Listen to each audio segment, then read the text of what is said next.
उम्र बताइए बच्चे की? 7 साल का है। रिपीट मतलब मैं बोलूं कि इधर आओ तो बोल देगा इधर आओ, कहाँ जा रहे हो, कहाँ जा रहे हो, ऐसा है। और वैसे मीनिंगफुली बोलता है कुछ, मम्मा पापा दूध पानी चाय? वन वर्ड में बोलता है या लंबे सेंटेंस में बोलता है?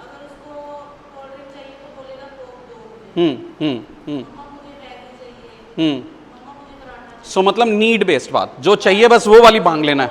मुझे डैश चाहिए, मतलब मुझे कोक चाहिए, मुझे रोटी चाहिए, मुझे पानी चाहिए, मतलब उसने एक अपने पेट सेंटेंस बना लिए हैं, उसमें बस वो वर्ड फिट करता रहता है।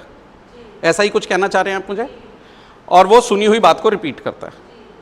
ठीक है जी, इसमें मेरे को 2 चीज़ें आपको बताने के लिए हुई हैं, चाहे बच्चे हमारे छोटे हों चाहे बड़े हों। पहले तो ये समझना है, कोक तो नहीं देनी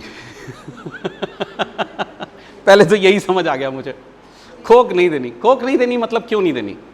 ये बहुत ज़्यादा मीठा होता है। हालांकि मैंने अभी बच्चा देखा नहीं है, लेकिन अगेन किसी भी बच्चे जो हमारे स्पेशल नीड चिल्ड्रन होते हैं, इनमें एक फिजिटीनेस ज़्यादा देखी जाती है, यानी कि हिलना डुलना ज़्यादा देखा जाता है। वो क्यों होता है? 2 कारणों की वजह से। एक तो उनके अंदर बाय डिफॉल्ट एनर्जी ज़्यादा है, और दूसरा क्योंकि वो अपनी बातों को प्रॉपरली हमें बता नहीं पाते हैं, तो वो थोड़े रेस्टलेस रहते हैं। तो जब हम ओवर मीठा देते हैं बच्चे को, तो उससे बच्चे की हाइपर एक्टिविटी थोड़ा और बढ़ती है, क्योंकि मीठे का मतलब कैलोरीज, पहले से ही एनर्जी ज़्यादा है, ऊपर से मैंने और एनर्जी दे दी, तो वो तो जैसे आग में घी डाल दिया हमने, सो वो तो और फैलने लग जाती है।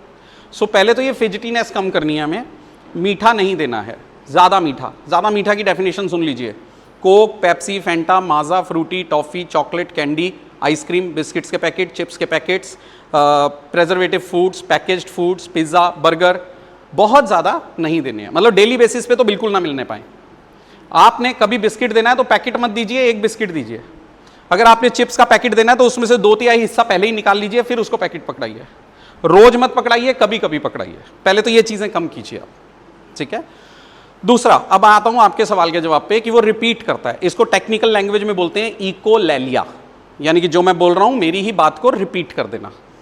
इधर आओ, इधर आओ, क्या कर रहे हो, क्या कर रहे हो। ये 2 लेवल पर होती है। हालांकि इसका वही, किसी भी चीज का कोई ऑब्वियस रिकॉर्ड या कोई अभी तक चीजें साबित नहीं हो पाई हैं, कुछ थ्योरीज हैं, उनको समझ लेते हैं।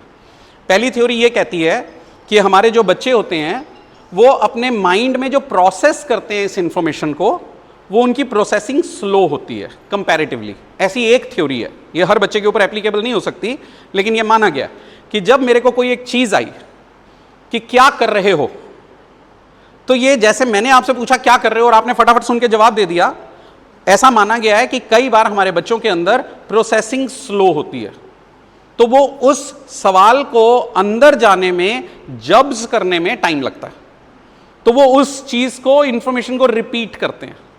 तो जब आपने पूछा क्या कर रहे हो, तो वो बोलेगा क्या कर रहे हो, मतलब इस समय वो उस इंफॉर्मेशन को रिसीव करने की कोशिश कर रहा है। और कई बार ऐसा होता है कि वो रिपीट करने के बाद अपना आंसर दे देते हैं। ये अलग अलग बच्चों में होता है, कई नहीं देते हैं, कई रिपीट करने के बाद आंसर दे देते हैं। कहां जा रहे हो, कहां जा रहे हो, स्कूल, ऐसे भी आते हैं। तो ऐसे केसेस के अंदर ये साफ क्लियर हो जाता है कि जो बच्चे की जो इंफॉर्मेशन प्रोसेसिंग है वो कंपैरेटिवली स्लो है, और ये एक पैटर्न है कि बच्चा उसको जब्स करने की कोशिश कर रहा है और उसका आंसर कर रहा है। दूसरा पॉइंट, इकोलैलिया एक कैरेक्टरिस्टिक सिम्टम है कुछ एक डिसऑर्डर्स का, जैसे कि ऑटिस्टिक स्पेक्ट्रम डिसऑर्डर के अंदर जब हम बात करते हैं तो रिपीट करना एक कैरेक्टरिस्टिक सिम्टम है, जिसमें कि ये स्पीच का स्टीरियोटिपिकल बिहेवियर आ जाता है, एक तरीके का स्पीच के डोमेन में, कि बच्चे सुनी हुई बात रिपीट करते हैं।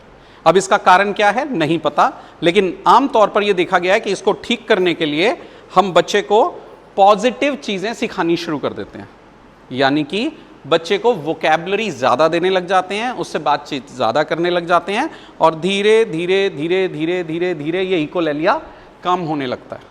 एक चीज़ समझिए, मोस्ट ऑफ द टाइम किसी भी चीज़ को ठीक करने के लिए ये ज़रूरी नहीं है कि उस चीज़ को ठीक किया जाए, उसकी जगह कोई और चीज़ इंट्रोड्यूस की जा सकती है जिसकी वजह से ये चीज़ ठीक हो जाती है।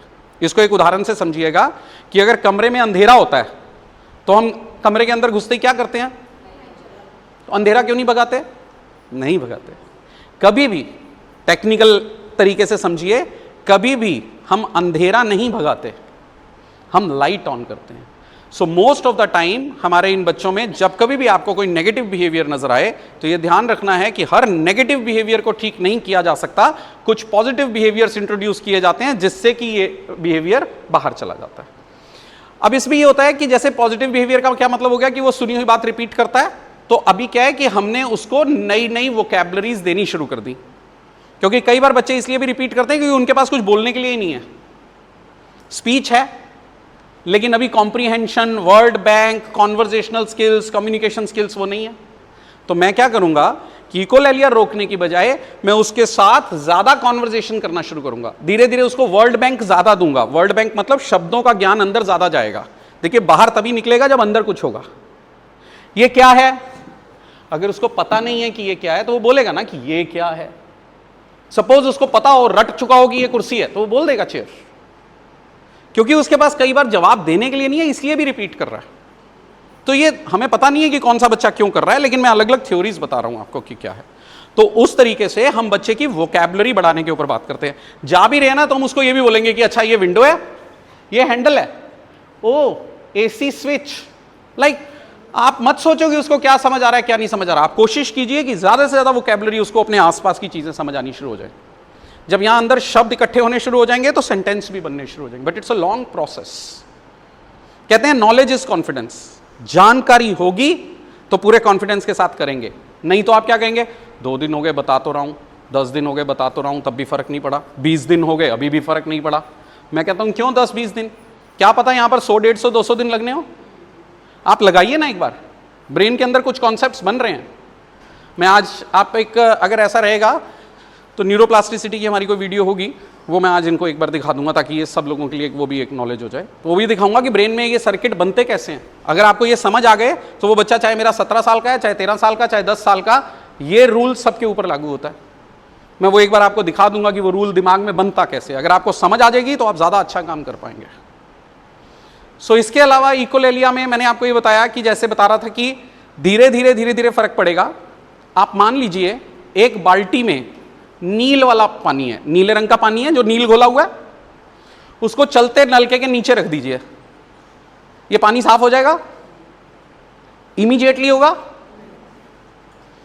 ऊपर से साफ पानी आता रहे आता रहे आता रहे आता रहे आता रहे आता रहे आता रहे, एक टाइम के बाद आप देखेंगे नील वाला पानी ही गायब हो गया।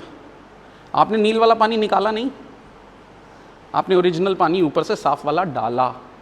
हम लोग कहां रहते हैं, हम लोगों की एक आदत होती है कि हम प्रॉब्लम फोकस्ड हो जाते हैं, हम हमेशा प्रॉब्लम डिस्कस करने लग जाते हैं। एक गोल्डन रूल समझ लीजिए जिंदगी का, प्रॉब्लम प्रॉब्लम प्रॉब्लम डिस्कस करने से प्रॉब्लम बढ़ती है, सॉल्यूशन सॉल्यूशन सॉल्यूशन करने से सॉल्यूशन मिलता है। हमें अपनी अप्रोच चेंज करनी पड़ेगी। हम हमेशा प्रॉब्लम पे इतना फोकस्ड हो जाते हैं कि वो नील वाले पानी से ही नहीं बाहर निकल पा रहे। मैं कह रहा हूं भूल जाओ उसको, नलका ऑन कर दो, बाहर चले जाओ, थोड़ी देर के बाद आना साफ हो जाएगा। सॉल्यूशन के ऊपर काम कीजिए, बट ये तब हो पाएगा जब आप चीजों को साइंटिफिकली तरीके से समझ पाएंगे। सो इकोलेलिया जो रिपीट करता है वो देखना पड़ेगा कि बिहेवियर बन चुका है, या इंफॉर्मेशन की प्रोसेसिंग स्लो है, या उसके पास बहुत ज्यादा कॉम्प्रीहेंशन नहीं है, या उसके पास वर्ड्स ज्यादा नहीं है।